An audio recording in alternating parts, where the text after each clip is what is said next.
I've finally been able to start reading Frank Herbert's Dune, and leading into Denis Villeneuve's adaptation, it has definitely made me even more excited for what we could be getting.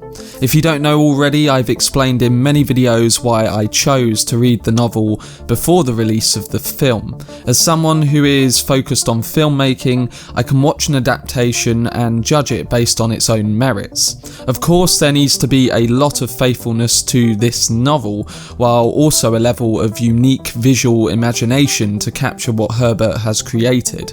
Having studied Villeneuve's work, I believe he's the perfect director to do this, and based on what I've read so far, I can't wait to see what approach he takes.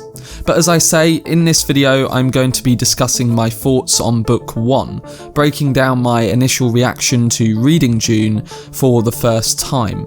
This includes my plot analysis with spoilers of the first 214 pages. I will be documenting my thoughts on each book in this novel, as there is so much to break down. Before I get into it, if you want to see much more videos on Dune and the film leading up to its eventual release date, along with my thoughts on Muad'Dib and the Prophet once I've finished reading the novel, then subscribe to the channel and turn on your notifications. Also, if you enjoy this video, remember to give it a like rating. Without further ado, let's get into book 1 of Dune. So as soon as I read the first 2 chapters of the book, I was surprised at how Dune really does surround you with many characters, places, ideas and concepts. A lot of these things are explained, but to begin with, many are not. I found that I had to wait until they are explained, or try to figure out things myself using hints of context. If anything, I actually think this is a great quality about Herbert's Dune. Many novels try to build a landscape and concepts over many chapters, but Dune throws you right into all of these heady phrases and a story which will have you thinking about every detail going forward. If anything, and I've heard this from a few subscribers, a second reading of Dune is often as enjoyable as the first, since we are then even more aware of the implications of each event, whether it be minute or large. With this outlined, the novel begins by introducing us to Paul Atreides, who is the story's main character. Although Paul is only 15 years old, he never seems to act like a child. We get a segment where the Reverend Mother puts him through a test, in which he shows some mild arrogance and impatience, but no more than any grown adult undergoing such a stressful test would. Paul does succeed with the test, and his response to a high amount of pain also makes him seem a lot older. One idea in this chapter is that the Reverend Mother suggests that Paul may be an animal instead of a human being. Now, I don't know if this is questioned more later on, but it definitely had me thinking about the sorts of questions towards nature and living beings that Herbert explores. Prior to this test, Paul repeats to himself a statement that in some ways explains the differences. He says that animal pleasures remain close to sensation levels and avoid the perceptual. The human requires a background grid through which to see the universe. This phrase, being both slightly scientific and religious, was very perplexing. What I personally got out of this and the test in general was that it seems like the Reverend Mother believes that some human beings act just like animals and react by instinct. The Reverend Mother says that what separates animals from humans is the ability for humans to close off pain mentally and to use the logical mind to control instinctual and irrational impulses. It's this statement which Paul comes back to that seems to help him overcome the pain of the Reverend Mother's test. It's ultimately for Paul the idea of fear and pain which is highlighted here, and the box of pain is used to convey these ideologies and how they affect a human being. The beginning of the novel also puts a spotlight on Paul potentially becoming a somewhat chosen one, which I was excited to delve into more. But what follows this foreshadows something destructive that is in store for Paul's father, Duke Leto, and the Atreides family. The Reverend Mother warns Paul that something terrible is going to happen and that his father, the Duke, will soon die.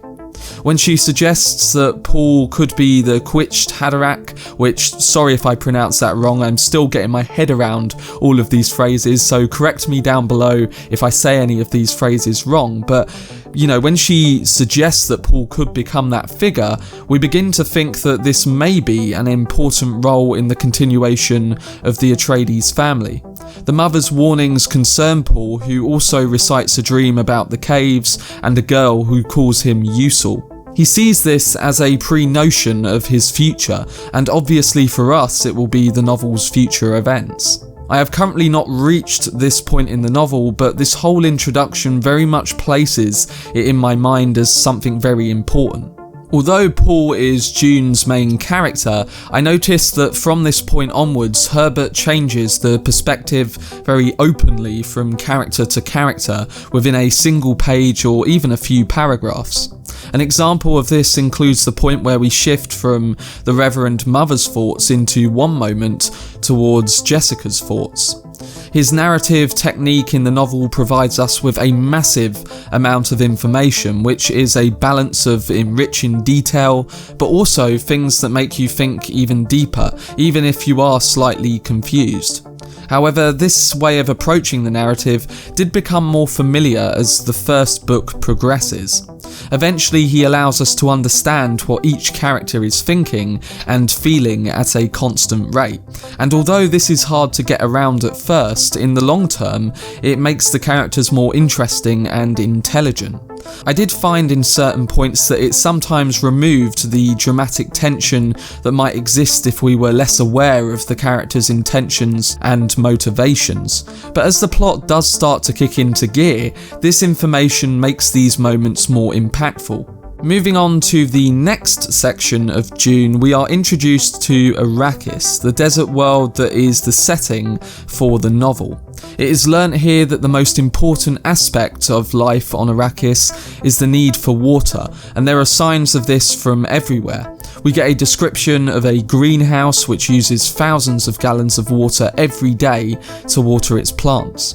What I got from this was a show of self-indulgence, but also a message of hope that the landscape of Dune can be transformed into a paradise for many. This is when we are introduced to Shadout Mapes, who has an awkward first encounter with Lady Jessica, who ends up cutting her. Mapes stops bleeding almost immediately, and it's explained that swift clotting of the blood is necessary when water is so precious. Another example is when Stilgar shows his respect for Duke Leto when he spits on the table. By doing so, he is trying to show respect by giving up some of his moisture. These examples show the prominence of water, as the lack of it is a sign of the planet's insecure ecology. I soon realised that one of Dune's themes is the ability to live within a planet's ecological system and humanity's ability to disrupt that system, with either good or bad results. There are clear examples of humanity altering a natural ecological process through the Fremen's hopes to change Arrakis from a desert planet to a lush paradise. However, Herbert outlines that even changes made with a good intention can have a negative consequence. This really does go deep into the questions surrounding how humans should interact with their environment. For me, it was one of the pleasures of reading this opening book, and I'm intrigued to see how he will further tackle this important idea going forward. Another important development in this opening section on Dune is the Fremen's identification of Lady Jessica being a Bene Gesserit. The Bene Gesserit are described as an ancient sisterhood, all skilled in many mental and biological tricks along with manipulative techniques. These are known to be acquired through training, life disciplines, and use of the spice melange. The Bene Gesserit's prime area of study was politics, but how to shape politics and also how to manipulate opinion. We learn that the Bene Gesserit have, sometime in the distant past, travelled the galaxy to many worlds, implanting myths about themselves that later generations of the Bene Gesserit could use to their advantage if they become trapped on an unfamiliar planet. In the case of the story, the Fremen have learned of legends that a Bene Gesserit woman will be the mother of their saviour, which so far is teasing Paul. These legends are stated to allow a Bene Gesserit find help if she needs it, and to be accepted by the population if she found herself on a new landscape. In the case of Jessica and the planet Arrakis, as hinted by the quotes from Princess Irulan before each section, the legends will be very accurate. It's all of these character types which really do well in building up to the prophecy of Paul Atreides becoming this saviour. Even though I haven't got to that point in the novel, I'm still relishing in the blend of science and religious concepts which really do reflect our world greatly, but in a heightened fashion. The sheer size and complexity of the world Herbert has created is overwhelming. Aside from the number of main characters, the action itself is written brilliantly because it is built up through a large focus on intergalactic politics. At the core of the story is this idea that a desert planet can play a great role in determining the future of the galactic empire. What I got from the importance of Arrakis is in the planet's production of melange, the spice drug to which so many people are addicted. The value of this drug is the reason that the Atreides are so suspicious that the Emperor is handing Arrakis over to them. All of the characters, including Duke Leto, Paul and Jessica, know that their family are walking into a trap. While the Duke believes that he can avoid it, Lady Jessica and Paul know the truth that he will not live much longer. Throughout what I have read so far, this is greatly used to convey a level of tension in the narrative, and there is also a focus on how this guides Paul's struggle towards his own future. Coming now to the third section of this opening book, we are introduced to a complex set of character interactions. At the centre of this is a new character called Dr. Keynes. We already know that Dr. Keynes, the ecologist or planetologist, has been ordered to sabotage the Atreides' efforts of making any money off the planet. However, this prior agreement was more due to his own desire to hurt the Atreides' plan, rather than a construction by the Harkonnens. We see that Keynes is surprised when the Atreides family quickly earn his respect, and he is overall impressed by Duke Leto's honesty towards the lives of men that he has never met before. Paul also has an interest towards him because he fulfills many of the Fremen prophecies. I'm guessing that this fascination between the two becomes more important later on in the novel. In particular, I love the character interactions between Duke Leto, Paul, Gurney Halleck and Dr. Keynes in the introduction to the sandworms. Along with bringing some really interesting discussion about the worms themselves and how Paul has suspicion over them, I found it to also have a nice level of humour which really built interesting chemistry between them. Another example was during Paul's training, which aside from learning about technology like the shields and also discussions surrounding the dangers on Arrakis, we got some great character building between him, Gurney Halleck and Furfir Hawat. This is only continued as we move into the dinner scene. The dinner party is portrayed as a very uncomfortable moment, with many characters using one another to further their own goals. Duke Leto uses the dinner as an opportunity to analyse the members, but he also embarrasses himself by making it clear how much he intends to change their lifestyle by changing the planet's ecology. Leto must also pretend that he distrusts his wife. Dr. Keynes has an alliance with the head smuggler on Arrakis and can intimidate the guild banker spy. Jessica recognises that the banker is a Harkonnen spy, and there is a tense scene in which Paul nearly gets into a fight with him. During this, Paul and Jessica are also aware that Keynes tells several lies in the course of the dinner. Herbert really packs this dinner scene with a level of tension and humour while also revealing a lot of information about the characters. The positioning of this scene is also important because it represents the high point of the Duke's brief reign on Arrakis. We get a large sense from this point that he is about to walk into the Harkonnen Trap. Throughout the celebration, there is a sense that the Duke's reign is fated to end, which the Reverend Mother emphasised at the beginning of the novel. Herbert has infused the book with a sense of fatalism and the feeling that once certain events are put into motion, they will progress towards it. For instance, Jessica and the Reverend Mother knew that once the Emperor gave Arrakis to the Duke's situation was hopeless. He would fail and most likely die. Seeing this through Paul's knowing and his eventual reaction makes us really develop a understanding of the struggles with his sense of terrible purpose throughout the opening book. This is where we move to the pivotal moment that Book 1 has been leading towards.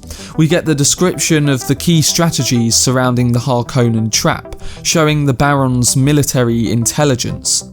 We get details that he has spent many years plotting against the Atreides. The trap includes bypassing the Atreides' energy shields intended to block lasguns, as the Harkonnens use weaponry like bullets, missiles, and artillery fire.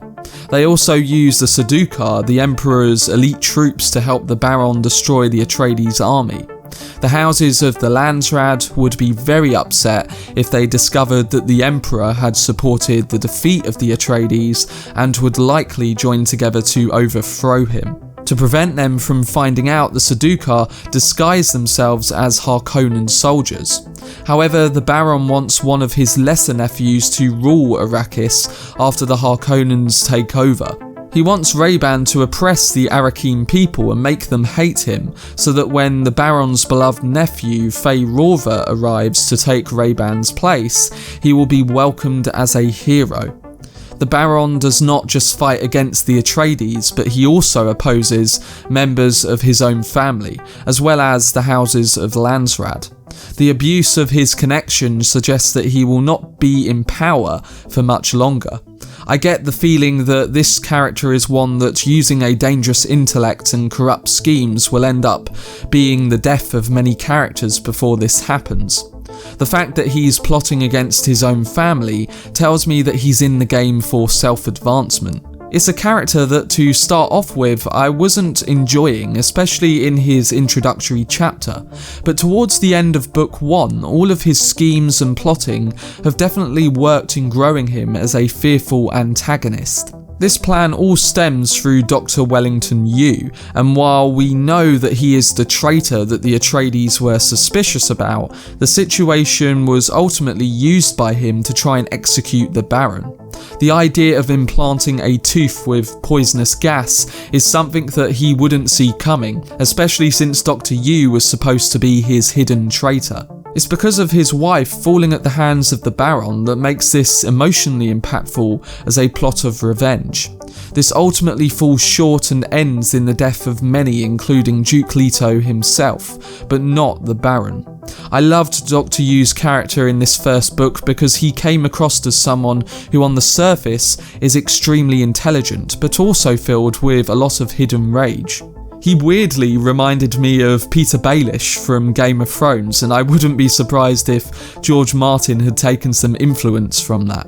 Moving on to the final section, we are given a great conclusion that sets up a huge degree of interest surrounding Paul Atreides. We are left with Paul discovering his newfound powers and having to learn to handle them so that he does not abuse them. After we witness the death of Paul's father, Paul's character begins to transform physically, mentally, and emotionally.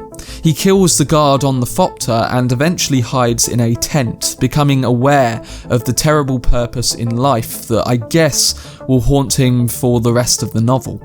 Paul tries to remember his training as a Mentat, but also as a Bene Gesserit. Mentats are trained to think only in logical terms, and their primary skill is calculating any and every bit of information. However, Lady Jessica has also trained him in the more spiritual and mystical sense of the Bene Gesserit. It becomes known that Paul's future success lies in balancing his powers of logic and intuition. After using the magical melange, he becomes hyper-aware of everything around him, and his two schools of training combine to allow him to notice every detail and then connect into a vast outlook of all the possible outcomes of the future. Paul envisions his unborn sister known as Saint Alia of the Knife, and that he would meet a girl who would call him Usul, which is what we know from the beginning with the Reverend Mother. He essentially becomes some kind of superhuman capable of combining the skills of a Mentat and a Bene Gesserit. We ultimately end on the idea that in the future, the Fremen will respect Paul's ability to balance his powers, suggesting that unlike the Baron, Paul will rise to become the leader of the universe and eventually become the Mahdi. So that's what I've read, along with some initial thoughts on the first book in Frank Herbert's original novel.